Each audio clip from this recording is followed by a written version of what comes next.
Today we proceed further.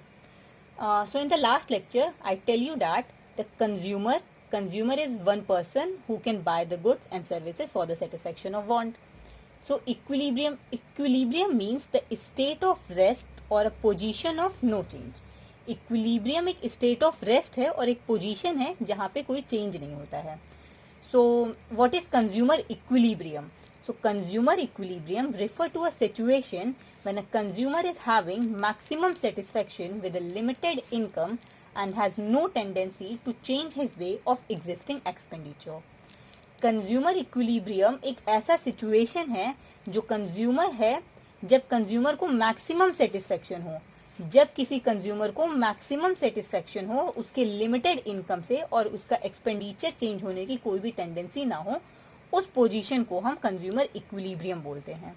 जिस जगह पे कंज्यूमर को मैक्सिमम सेटिस्फेक्शन हो उसकी लिमिटेड इनकम और एक्सपेंडिचर में और उसके एग्जिस्टिंग एक्सपेंडिचर पे, उसे कंज्यूमर इक्विलिब्रियम बोलते हैं. इक्विलिब्रियम एक स्टेट ऑफ रेस्ट है और जब कंज्यूमर को मैक्सिमम सेटिस्फेक्शन होता है विद हिज लिमिटेड इनकम और उसके एग्जिस्टिंग एक्सपेंडिचर में, तो उसको वो स्टेट को कंज्यूमर इक्विलिब्रियम बोलते हैं.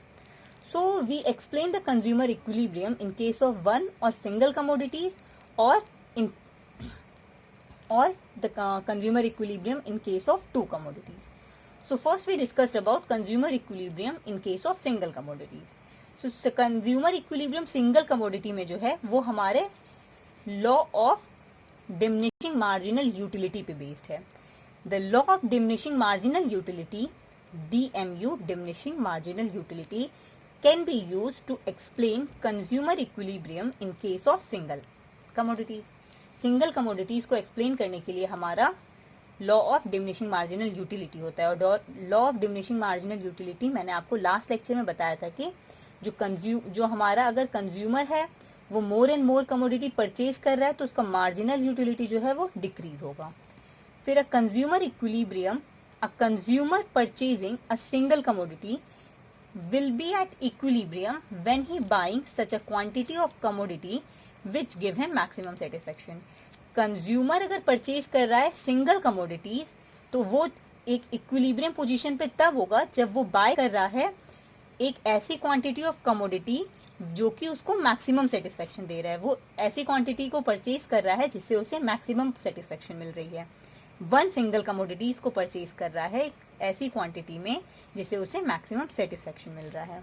और इसके हमारे कंडीशन है being a rational consumer. Rational consumer का मतलब है कि ऐसा कंज्यूमर जिसे मैक्सिमम सेटिस्फेक्शन हो. He will be at equilibrium when marginal utility is equal to the price paid for a given commodity. जब हमारी मार्जिनल यूटिलिटी इक्वल हो प्राइस के बराबर तो हमारा कंज्यूमर इक्विलिब्रियम सिंगल कमोडिटीज में होगा. तो कंज्यूमर इक्विलिब्रियम को अगर हम मनी के टर्म में कन्वर्ट करें, consumer equilibrium in terms of money, तो उसका फॉर्मूला है marginal utility in utils divided by marginal utility of ₹1. तो हमारी आ जाएगी terms of money, marginal utility in terms of money. फिर हम बात करते हैं कंज्यूमर इक्विलिब्रियम, इसकी कंडीशन की, इक्विलिब्रियम कंडीशन की, कि जब हमारा MU बराबर होगा प्राइस के, MU is equals to price, then consumer is in equilibrium in case of single commodity, in case of one commodity. अब हम बात करते हैं consumer equilibrium in case of two commodities, दो कमोडिटीज के केस के बारे में. हम ऐसा एज्यूम कर रहे हैं कि आप इक्विलिब्रियम की पोजीशन को समझाने के लिए हम ऐसा एज्यूम कर रहे हैं कि इन केस ऑफ सिंगल कमोडिटीज में कंज्यूमर कब इक्विलिब्रियम पे है और सेकंड कमोडिटीज, दो कमोडिटी के केस में कब इक्विलिब्रियम है. जब टू कमोडिटीज का केस है तो उसे हम बोलते हैं law of equi marginal utility. Law of equi marginal utility. According to the equimarginal utility, a consumer get maximum satisfaction when the ratio of MU of two commodities and their respective price are equal and MU falls as consumption increases. According to equimarginal utility, a consumer is getting maximum satisfaction. Equimarginal utility और in case of two commodities के case में consumer तब maximum satisfaction obtain कर रहा होगा जब उसका ratio of MU of two commodities, MU of two commodities के MU इक्वल होंगे विद देयर रिस्पेक्टिव प्राइस. और MU, और दूसरी कंडीशन है जब MU हमारा फॉल हो रहा हो, जब हम कंजम्पशन को इंक्रीज कर रहे हो तो हमारा MU फॉल हो रहा हो। तो इसको हम एक्सप्लेन करते हैं कि टू नेसेसरी कंडीशन हमारी क्या है कि जब MU of x upon the ratio of MU and y, MU of x and MU of y, x and y is a commodity, is equal to the ratio of price, and the second condition is MU falls as consumption increases। जब हम consumption को increase कर रहे हैं और MU हमारी तब fall हो रही है और the ratio of MU of two commodities and their respective price are equal, तो उस जब ऐसा है तो इस कंडीशन अगर ये सेटिस्फाई हो रही है तो कंज्यूमर इक्विलिब्रियम है इन केस ऑफ टू कमोडिटीज। तो इसको हम एक डेफिनेट आपका डेफिनेशन बता रहे हैं law of equi marginal utility का, इसको आप नोट डाउन कर सकते हो। A consumer in consumption of two commodities will be at equilibrium when he spend his limited income in such a way that the ratio of marginal utility of two commodities and their respective price are equal and MU falls as consumption increases। A consumer in consumption of two commodities, एक consumer consume कर रहा है two commodities को, वो equilibrium पे तब होगा जब वो अपना इनकम, लिमिटेड इनकम को स्पेंड कर रहा है एक ऐसे तरीके में जब उसका ratio of MU of two commodities, marginal utility of two commodities and their respective price, और उसके रिस्पेक्टिव प्राइस का रेशियो इक्वल हो और MU फॉल हो रहा हो जैसे कंजम्पशन इंक्रीज हो रहा हो। अब हम बात करते हैं कि अगर वो दोनों जो है हमारा MU of x upon the ratio of MU of two commodities and the price are not equal, तब हम उसको कैसे इक्वल करें या हम किस तरीके से वो इक्वल होगा। What happen when MU of x upon PX is not equal to MU of y upon PY। जब MU of x upon PY नहीं होगा इक्वल हमारे MU of y upon PY के, तो कैसे हम उसको इक्वल करें, तो क्या होगा। तो अगर हम बोले suppose MU of x upon PY, MU of x upon MU of y, sorry, suppose MU of x upon PY is greater than MU of y upon PY। अगर हमारा MU of x upon PX greater है, बड़ा है MU of y upon PY के, तो क्या होगा, in this case the consumer is getting more marginal utility per rupee in case of good x। Consumer को marginal utility in case of good x ज्यादा मिल रही होगी as comparison to the good y, as comparison to good Y, therefore he will buy more of good X. तो जब उसे marginal utility ज्यादा मिल रही होगी तो वो ज्यादा परचेज करेगा गुड एक्स। तो वो जब ज्यादा गुड परचेज करेगा तो MU क्या होगा, फॉल होगा।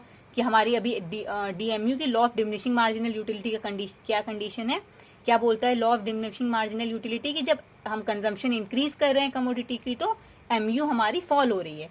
तो हम जब हमें सेटिस्फेक्शन MU ऑफ x से x अपॉन PY ग्रेटर है तो हम ज़्यादा परचेज कर रहे हैं और परचेज कर रहे हैं x कमोडिटी और परचेज कर रहे हैं, तो हमारी MU ऑफ x जो है वो फॉल होगी और MU ऑफ y हमारी इंक्रीज होगी। तो इन दिस केस में वो डिक्रीज और इंक्रीज होता रहेगा तो कंटिन्यूसली बाय, तो एक ऐसा कंडीशन आएगा जब MU of x upon PX equal हो जाएगा MU of y upon PY के। Therefore he will buy more of x and less of y. This will lead to fall in MU of x and rise in MU of y. The consumer will be continue to buy the more of x till consumer continue करेगा more of x को buy करना till जब तक उसका MU of x upon px equal ना हो जाए MU of y upon py के। फिर जस्ट उसका ही अपोजिट है हमारा, अगर हम कह दे कि MU of y अगर हमारा बड़ा हो जा रहा है as comparison to the MU of x, तो क्या होगा, कंज्यूमर जो है वो ज़्यादा परचेज करेगा, MU of y को वो ज़्यादा परचेज करेगा तो MU of y फॉल होगा। जब कमोडिटी y को ज़्यादा परचेज करेगा तो MU फॉल होगा, MU x, और ये इंक्रीज होगा और वो जब तक इन परचेज करता रहेगा जब तक ये दोनों इक्वल ना हो जाए। ये वही चीज़ कह रहा है, when MU of x upon py is less than MU of y upon py, the consumer is getting more marginal utility per rupee in case of good y as compared to good x, therefore he will buy more of good x and less of good y. This will lead fall in MU of y and rise in MU of x. The consumer will continue to buy more of y till MU of x upon px is equals to M U of y upon P Y. इसकी limitation है cardinal utility का, हमारा limitation है cardinal utility क्या बोलता है हमारा, cardinal utility बोलता है कि हम कमोडिटीज, हम यूटिलिटी को मनी नंबर टर्म में, क्वांटिटेटिव टर्म में एक्सप्रेस कर सकते हैं। It is assumed that the utility in cardinally measurable, that is it can be express exact unit, उसको हम एग्जैक्ट यूनिट में बता सकते हैं कि हमें 20 यूटिल्स मिला, 30 यूटिल्स मिला सेटिस्फेक्शन। तो ऐसा तो नहीं होता है ना, हमको यूटिलिटी की जो हमें सेटिस्फेक्शन वो एक फीलिंग है, फीलिंग ऑफ माइंड है। They however utility is a feeling of mind and there cannot be a standard measure of what a person feel, so utility cannot be expressed in figure। utility हमारी जो satisfaction है वो हम किसी figure में या number में explain नहीं कर सकते हैं, वो एक हमारी फीलिंग ऑफ माइंड है जो एक पर्सन को होती है, तो इसको हम एग्जैक्ट फिगर में या एग्जैक्ट नंबर में नहीं बता सकते हैं। Thank you, and if you have any queries then please comment below.